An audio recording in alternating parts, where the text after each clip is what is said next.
Hello, good morning mga Akskiyers. Welcome back po sa Akski TV. Andito po muli tayo para magturo ng panibagong kanta para po sa inyo. Kantang ito mula po kay April Boy, Ikaw Pa Rin Ang Mamahalin. Medyo luma na po to, pero kung familiar po kayo, madalas po kasi ito yung pinag-aaralan ng mga baguhang, kasi mas importante kasi itong ganito, yung mga simple lang, yung mga basic lang. So ito po sa inyong lahat, pero bago po ang lahat, sana po ay nakasubscribe na po kayo at pindutin nyo na po ang notification bell para updated po kayo sa mga video ko. So kung bago ka, join na. At ngayon ay ating simulan na kung paano ba ito tugtugin.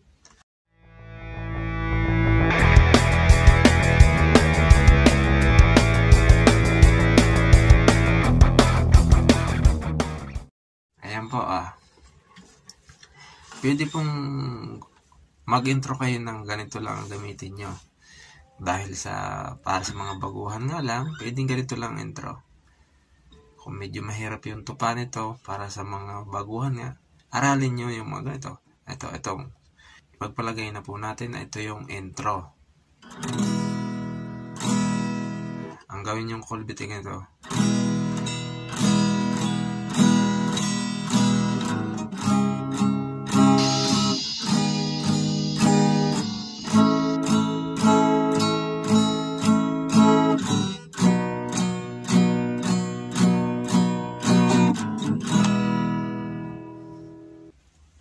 Yung po, gawin nyo lang po siya 2 times. Sabihin, unang tupa niya, E, C sharp minor, G sharp minor, A, bar chord na A, tapos B. Pwede rin po rin B na to.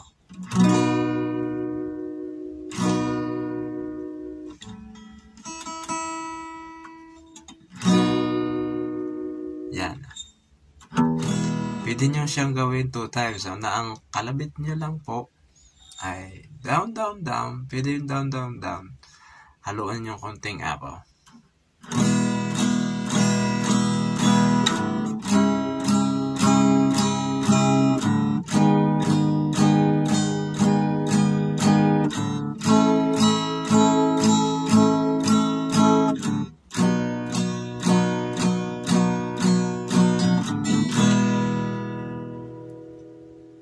Tapos po, pag may kanta na, ito po yon. Ito na po yan pag may kanta na. Sabi mo, mahal mo rin ako. Po yun. Ang kalabit lang ay pababa, halos lahat. Sabi mo, mahal mo rin ako. Tapos tuloy-uloy ang kalabit. Tapos dun sa A naman tayo dun sa sana'y hindi naman bago. Ganun ba? Tapos sunod po ay ganun po uling pattern.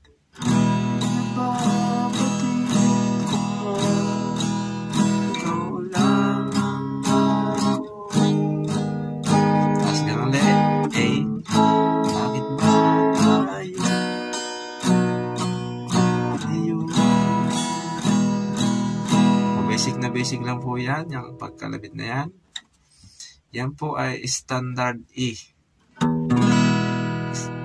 Ang chord na yan, standard. So ngayon, doon po tayo nagtapos, nagkalayo. Ngayon, pupunta tayo sa kanyang tawag dito, reprint. Ito yun. Parang mag-iiba na siya ng chord.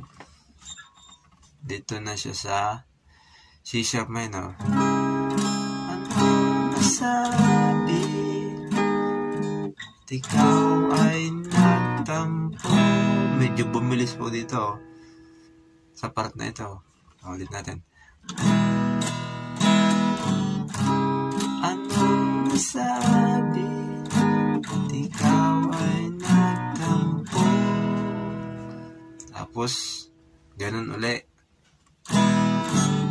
Sana'y malaman mo. Tapos dito mag-iiba rin siya. F sharp minor dito. Di pa rin ako. Tapos B na siya.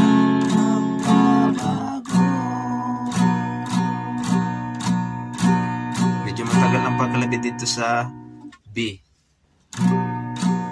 Kasi papasok po yung chorus.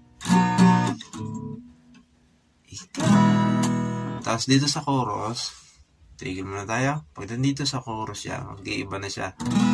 Mabilis na ang rolling ng paglipat ng kanyang tupa. Parang gaya nung intro ko natin kanina. Okay, sabayan niyo po. Sabayan niyo po ha, para mas nasusundan niyo.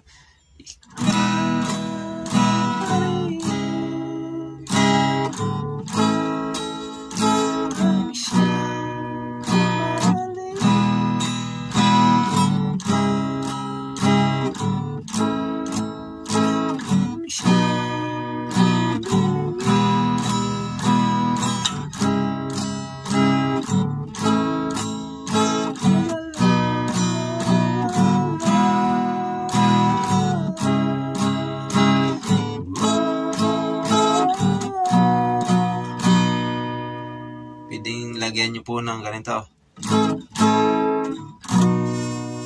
Yun.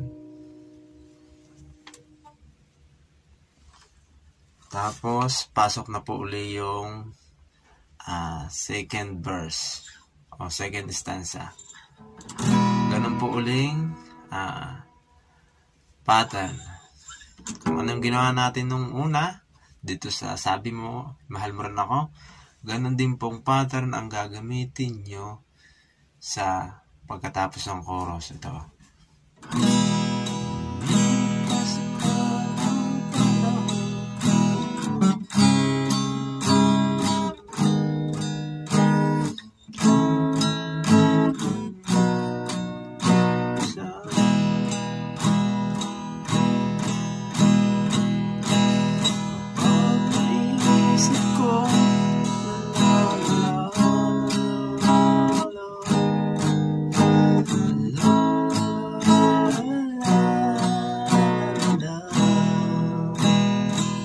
Refrain ulit tayo. Ganon din ang pattern.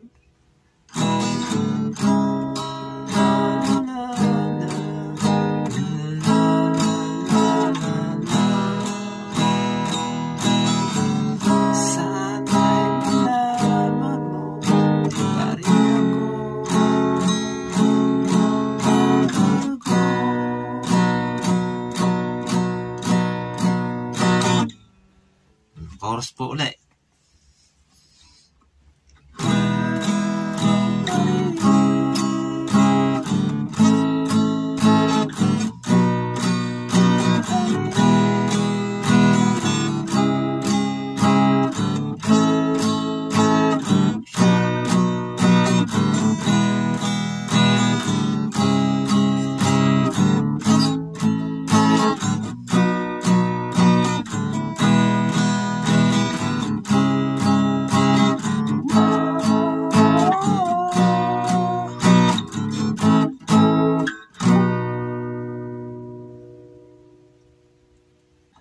Sana po nasusundan nyo po siya. Tapos, bali, ulitin po uli yung chorus na yon. Ganun po ulit. Kung ano yung pattern na ginamit natin sa chorus, pag inulit siyang chorus na yun, ganun pa rin siya. Tapos ngayon, hanggang sa pawala na yon, pawala na siya. Kumbaga, nagpe-fade na yung kanta na yun, na inuulit lang yung chorus, yung part ng kanta na yun.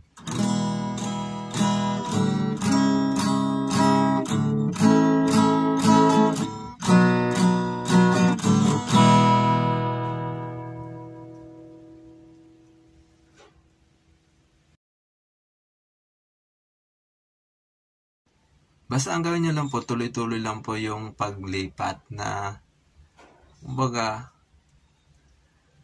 medyo kung kaya nyo, medyo kaya, alam mo kung makakaya niya yan. Kasi simple lang naman yan. Medyo tatimingin mo, tapos medyo mabilis lang ang lipat niya.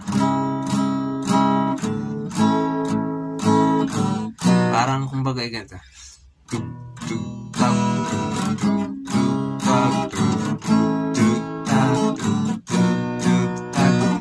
Parang kumbaga yung beat niya, asabay nyo lang yung paglipat ng tuba.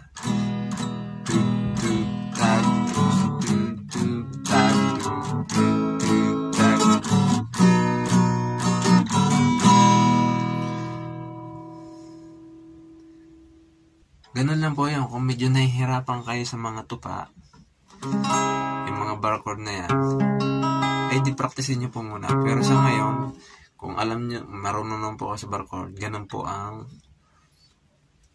gawin nyo. Tuloy-tuloy lang.